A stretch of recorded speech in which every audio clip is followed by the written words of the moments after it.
செங்கல்பட்டு அருகே ஏரியில் மாற்றுத்திறனாளியின் உடல் கரை ஒதுங்கிய சம்பவம் அதிர்ச்சியை ஏற்படுத்தியுள்ளது. வெங்கப்பாக்கம் ஏரிக்கரையில் வீரராகவன் என்ற மாற்றுத்திறனாளியின் உடல் கரை ஒதுங்கியதாக பொதுமக்கள் கொடுத்த தகவலின் அடிப்படையில் போலீசார் சம்பவ இடத்திற்கு வந்தனர்.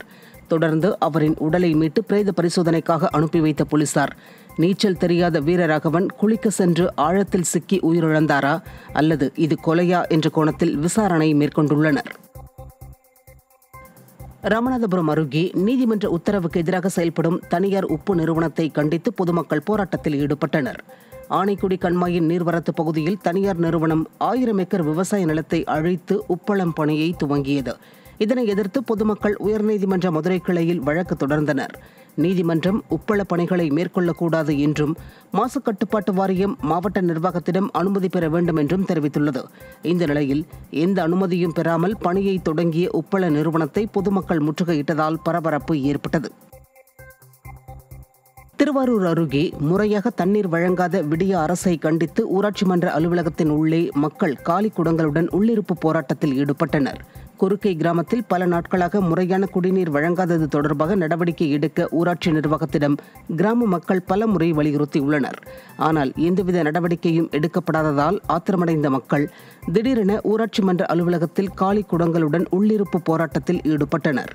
இதனால் அப்பகுதியில் பரபரப்பு ஏற்பட்டது. தென்காசி அருகே தேசிய நெடுஞ்சாலையில் கடுமையான போக்குவரத்து நெரிசல் ஏற்பட்டதால் பயணிகள் கடும் அவதிக்குள்ளாகினர். சிந்தாமணி டோல்கேட் பகுதியில் ஒருபுறம் சாலை அமைக்கும் பணி நடைபெற்று வருவதால் ஒருபுறம் மட்டுமே பேருந்துகள் செல்கின்றன. இந்த நிலையில் அப்பகுதியில் கடுமையான போக்குவரத்து பாதிப்பு ஏற்பட்டது. இதனால் கல்லூரி மாணவிகள் மற்றும் பயணிகள் பேருந்தை விட்டு இறங்கி நடந்து செல்லும் அவல நிலை ஏற்பட்டது. அது மட்டுமல்லாமல் டோல்கேட் பகுதியில் காவல்துறை இல்லாததால் வாகன ஓட்டிகள் பெரும் அவதிக்குள்ளாகினர். விடிய ஆட்சியின் ஏவல் துறை பொதுமக்களின் நலனில் அக்கறை இல்லாமல் செயல்படுவதாக குற்றச்சாட்டு எழுந்துள்ளது. காஞ்சிபுரம் மாவட்டம் ஸ்ரீபெரும்புதூர் அருகே ஐம்பொன் நடராஜர் சிலை கண்டெடுக்கப்பட்டுள்ளது. ஸ்ரீபெரும்புதூர் சிவன்கோடல் கிராமத்தில் அமைந்துள்ள சிவ கொழுந்தீஸ்வரர் திருக்கோவிலில் புனரமைப்பு பணிகள் நடைபெற்று வருகின்றன. இந்த நிலையில் கோவில் வளாகத்தில் தரைத்தளம் அமைக்க பொக்லைன் இயந்திரம் மூலம் தோண்டிய போது பழமை வாய்ந்த ஐம்பொன் நடராஜர் சிலை, சூலம் உள்ளிட்டவைகள் கண்டெடுக்கப்பட்டுள்ளன. தகவல் அறிந்து வந்த தொல்லியல் துறை அதிகாரிகள் சிலைகளை மீட்டு ஆய்வு மேற்கொள்ள அலுவலகத்திற்கு கொண்டு சென்றனர். தஞ்சாவூர் பாபநாசம் அருகே மழைநீர் வடிகால் பணி மந்தகதியில் நடைபெறுவதாக பொதுமக்கள் குற்றம் சாட்டியுள்ளனர். பண்டாரவாடையில் ஊராட்சி ஒன்றிய நடுநிலைப்பள்ளி அமைந்துள்ள பகுதியில் தோண்டப்பட்ட மழைநீர் வடிகால் ராட்சத பள்ளம் 3 மாதங்களாக மூடப்படாமல் ஆபத்தான நிலையில் உள்ளது. எனவே சம்பந்தப்பட்ட அதிகாரிகள் ஆய்வு செய்து உடனடியாக இதனை சரி செய்ய வேண்டுமென பொதுமக்கள் கோரிக்கை விடுத்திருக்கின்றனர். மிகப்பெரிய பள்ளமாக இருக்குது. இதை ஏன் இந்த 3 மாத காலம் நமக்கு மேலமாகியும் மற்ற பகுதியில் வேலை செய்கிறது, இந்த ஸ்கூல் பகுதியில் வேலை செய்யலை, ஏன் இதை துரிதமாக நடவடிக்கை எடுக்க மாட்டேங்கிறது தெரியல. நாடாளுமன்ற தேர்தலில் இங்கே தான் வாக்கு செலுத்துவாங்க பொதுமக்கள் எல்லாமே.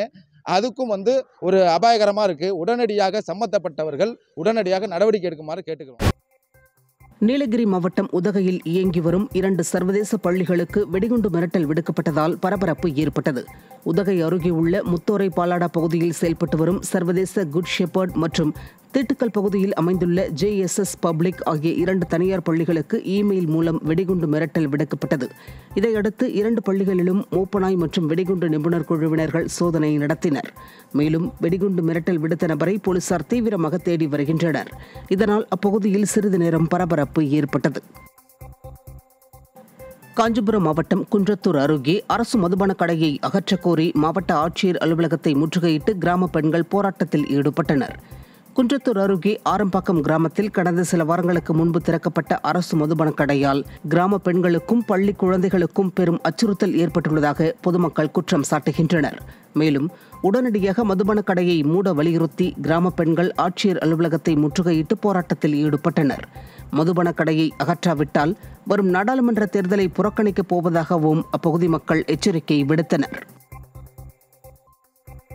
திண்டுக்கல் மாவட்டம் சின்னாலப்பட்டி அருகே பருத்தி காட்டில் தீ விபத்து ஏற்பட்டு 2 லட்சம் ரூபாய் மதிப்பிலான ஆடுகள் தீயில் கருகி பலியானது. ஆத்தூர் தாலுகாவுக்குட்பட்ட பித்தளைப்பட்டியில் மெம்மேலி என்பவர் 300க்கும் மேற்பட்ட ஆடுகளை பிள்ளையார் நத்தம் அருகே காட்டுப்பகுதியில் பட்டி அமைத்து வளர்த்து வருகிறார். இந்நிலையில் அப்பகுதியில் ஏற்பட்ட காட்டுத்தீ ஆட்டுப்பட்டியில் பரவியதில் 40 ஆட்டுக்குட்டிகளும் காவலுக்கு இருந்த நாயும் தீயில் கருகி பரிதாபமாக பலியானது. ஆடுகளை மேய்க்கச் சென்று பட்டிக்கு திரும்பிய மெம்மேலி 40 குட்டிகளும் நாயும் கருகி கிடப்பதை பார்த்து கண்ணீர் விட்டு கதறி அழுதார்.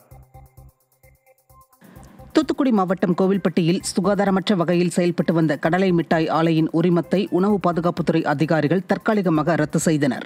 VMS நகர் பகுதியில் உள்ள கடலை மிட்டாய் தயாரிக்கும் ஆலையில் உணவு பாதுகாப்புத்துறை அதிகாரிகள் திடீரென ஆய்வு மேற்கொண்டனர். அப்போது சுகாதாரமற்ற வகையில் தின்பண்டங்களை தயாரித்த ஆலையின் உரிமத்தை தற்காலிகமாக ரத்து செய்ததுடன் உற்பத்தியை நிறுத்தி வைக்க அதிகாரிகள் உத்தரவிட்டனர். திருப்பூர் மாவட்டம் வெள்ளக்கோவில் அருகே பொது இடத்தில் நாடாளுமன்ற தேர்தலை புறக்கணிப்பதாக பேனர் வைத்த 6 பேர் மீது போலீசார் வழக்கு பதிவு செய்துள்ளனர். தேனாபதிபாளையம் கிறிஸ்தவ தெருவில் மத வழிபாட்டு தளம் கட்ட அனுமதி தராததால் நாடாளுமன்ற தேர்தலை புறக்கணிப்பதாக சாலையோரம் பேனர் வைக்கப்பட்டிருந்தது குறிப்பிடத்தக்கது. திருப்பூர் மாவட்டம் பல்லடம் அருகே சாலையை கடக்க முயன்ற மூதாட்டி, சிறுமி மற்றும் சிறுவன் மீது அரசு பேருந்து மோதியதில் 3 படுகாயமடைந்தனர். கோவை திருச்சி தேசிய நெடுஞ்சாலையில் மூதாட்டி, சிறுமி மற்றும் சிறுவன் சாலையை கடக்க முயன்றபோது கோவையிலிருந்து மார்த்தாண்டம் நோக்கி சென்ற அரசு பேருந்து அவர்கள் மீது மோதியதில் தூக்கி வீசப்பட்டு 3 படுகாயமடைந்தனர்.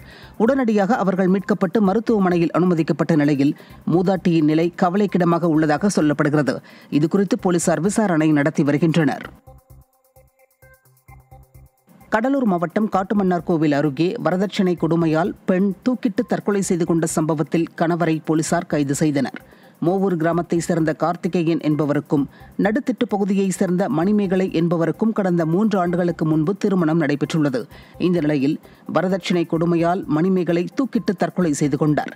இது தொடர்பாக பெண்ணின் குடும்பத்தினர் அளித்த புகாரின் பேரில் கணவரை கைது செய்து போலீசார் விசாரித்து வருகின்றனர். காஞ்சிபுரம் மாவட்டம் சுங்குவார் சத்திரம் பகுதியில் இரும்பு லோடு ஏற்றிச் சென்ற கனரக லாரி மீது ஈச்சர் லாரி மோதிய விபத்தில் 2 பேர் உயிரிழந்தனர். ஆந்திர மாநிலம் சித்தூரிலிருந்து முட்டை லோடு ஏற்றிக்கொண்டு சென்னை பெங்களூரு தேசிய நெடுஞ்சாலையில் ஈச்சர் லாரி சென்று கொண்டிருந்தது. அப்போது சுங்குவார் சத்திரம் பகுதியில் இரும்பு லோடு ஏற்றிச் சென்ற கனரக லாரி மீது கட்டுப்பாட்டை இழந்து ஈச்சர் லாரி மோதியதில் 2 உயிரிழந்தனர். படுகாயமடைந்த ஒருவர் மருத்துவமனையில் சிகிச்சைக்காக அனுமதிக்கப்பட்டுள்ளார். நெல்லை அருகே மதுபான கடையில் விற்கப்பட்ட மது பாட்டிலில் பூச்சி இறந்து கிடந்த சம்பவம் மது பிரியர்கள் மத்தியில் அதிர்ச்சியை ஏற்படுத்தியுள்ளது. நாங்குநேரியில் செயல்பட்டு வரும் மதுக்கடையில் கூலி தொழிலாளி ஒருவர் மது பாட்டில் வாங்கியுள்ளார். அதில் பூச்சியின் உடல் பாகங்கள் மிதந்து கொண்டிருந்ததை கண்டு அதிர்ச்சியடைந்த அவர் மதுபான கடைக்கு சென்று வேறு பாட்டில் தருமாறு கேட்டதற்கு பாட்டில் திறக்கப்பட்டு விட்டதால் மாற்ற மாட்டோம் என ஊழியர்கள் மறுத்துள்ளனர்.